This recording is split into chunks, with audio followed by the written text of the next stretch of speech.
রাজ্যের প্রত্যেক নেতা মন্ত্রীরা বারবার বলছেন বিভিন্ন জনসমাবেশে যে রাজ্যে আইনের শাসন প্রতিষ্ঠিত রয়েছে, রাজ্যের প্রত্যেকটি মানুষ আইনের কাছ থেকে সহযোগিতা পাচ্ছে।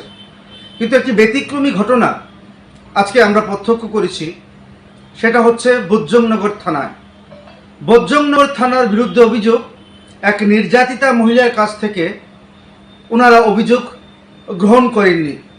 পরপর দুবার যাওয়া হয়েছে বজরংনগর থানায়, কিন্তু বজরংনগর থানার পুলিশ বাবুরা এই নির্যাতিতা মহিলার কাছ থেকে অভিযোগপত্র গ্রহণ করেনি।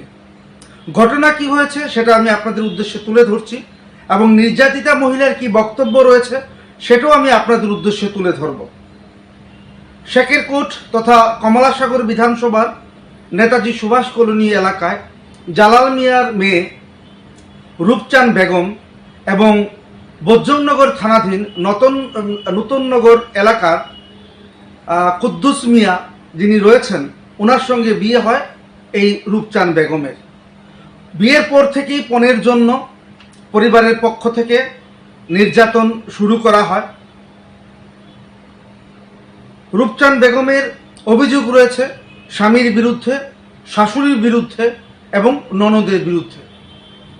এই নির্যাতন এতটা বেড়ে গেছিল, পরবর্তী সময়ে আত্মীয় স্বজনের মাধ্যমে এটাকে মিউচুয়াল করে শেষ করার চেষ্টা করেছে পরিবারের পক্ষ থেকে, বিশেষ করে মেয়ের বাড়ির পক্ষ থেকে। এবং রূপচাঁদ বেগম উনি কিন্তু চলে আসেন বজরংনগর থানাধীন নূতননগরে কুদ্দুস মিয়ার বাড়িতে।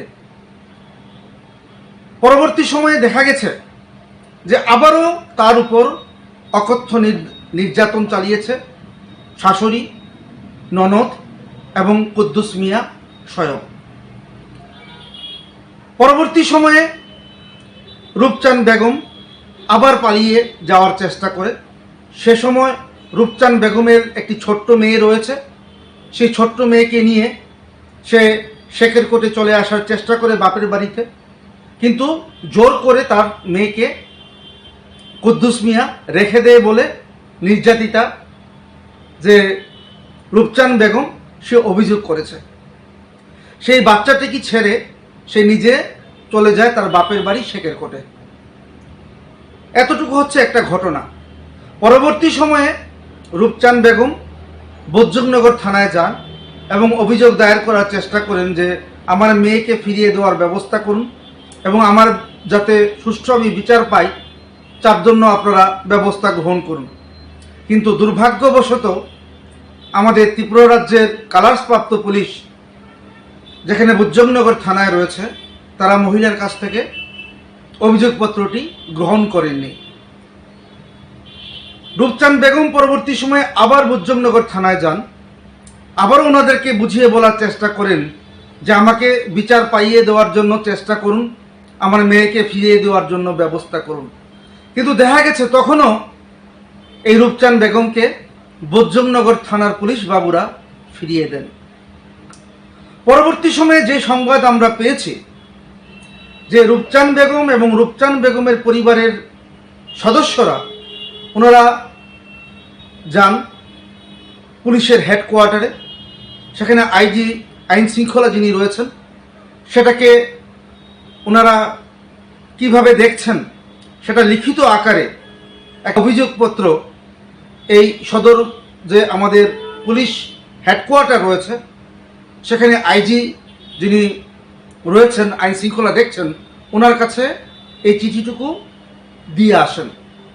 দিয়ে আসার সঙ্গে সঙ্গে হয়তোবা পুলিশ আধিকারিক যিনি রয়েছেন উচ্চপদস্থ উনি বজরং থানায় ফোন করেছেন, সঙ্গে সঙ্গে বজরংনগর থানা মহিলার কাছ থেকে অভিযোগপত্রটি গ্রহণ করে এবং কিছুক্ষণের মধ্যেই এই বজরংনগর থানাধীন নূতননগর এলাকা থেকে কুদ্দুস মিয়ার বাড়ি থেকে ছোট্ট শিশুটিকে মায়ের হাতে হস্তান্তর করেন এবং থানা থেকে বলা হয়েছে রূপচাঁদ বেগমকে যে আমরা আপনার এফআইআর রাখছি, আমরা আপনাকে সহযোগিতা করব, আপনি যাতে বিচার পান তার জন্য আমরা চেষ্টা করব, আমরা ইতিমধ্যে একটা মামলা গ্রহণ করব আপনার এই অভিযোগ মূলে।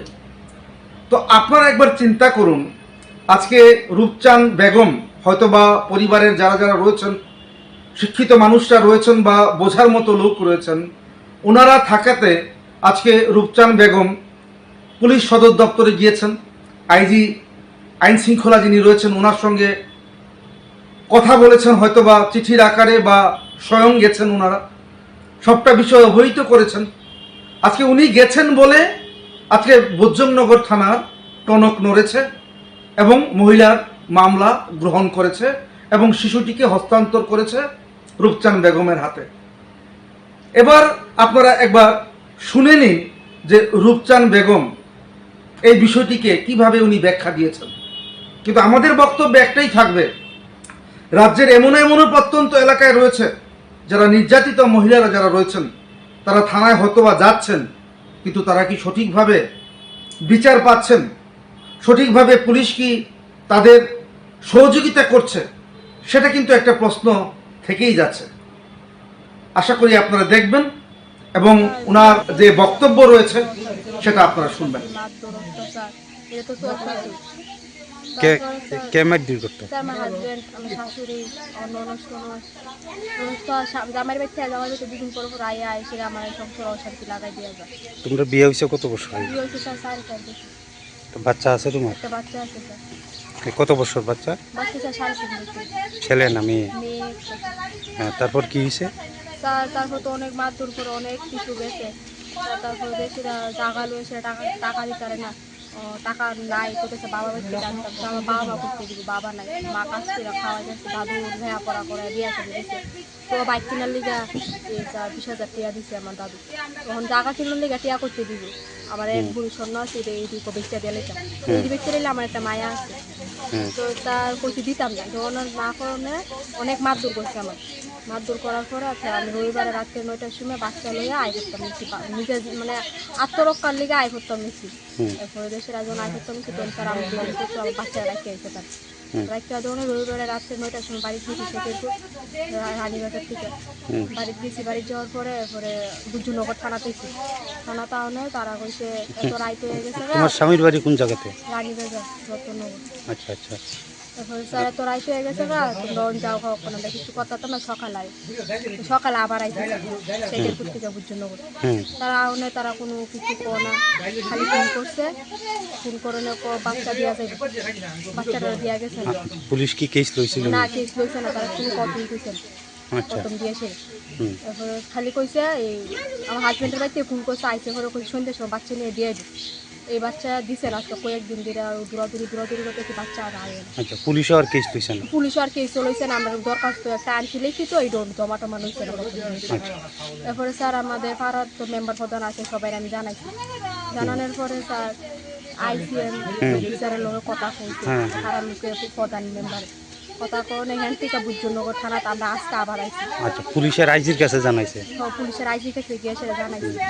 জানানোর পরে আজকে কেস লইতেছে। আচ্ছা, আমার বাচ্চাটা আমার কাছে দিয়ে গেছে। এই বাচ্চা কি পুলিশ গিয়ে আনছে? পুলিশ গিয়ে আনছে স্যার, বাচ্চা গিয়ে এসে। তোমার স্বামীর নাম কি? কবির হোসেন। কি করে তিনি? দেশ মজুরিটা আচ্ছা। তোমার বাবার বাড়ি কোন জায়গাতে? শেখেরপুর নেতাজি সুভাষ স্কুলে। তোমার নাম? আমার নাম বুচ্চান। আচ্ছা, তোমার হাজবেন্ডের বাবার নাম কি? এখন কি চাইতেছো বিষয়টা নিয়ে? স্যার আমি বাচ্চা পাইছি, প্রতিবেদন আরো কঠোর নিশ্চয় শাস্তি হোক।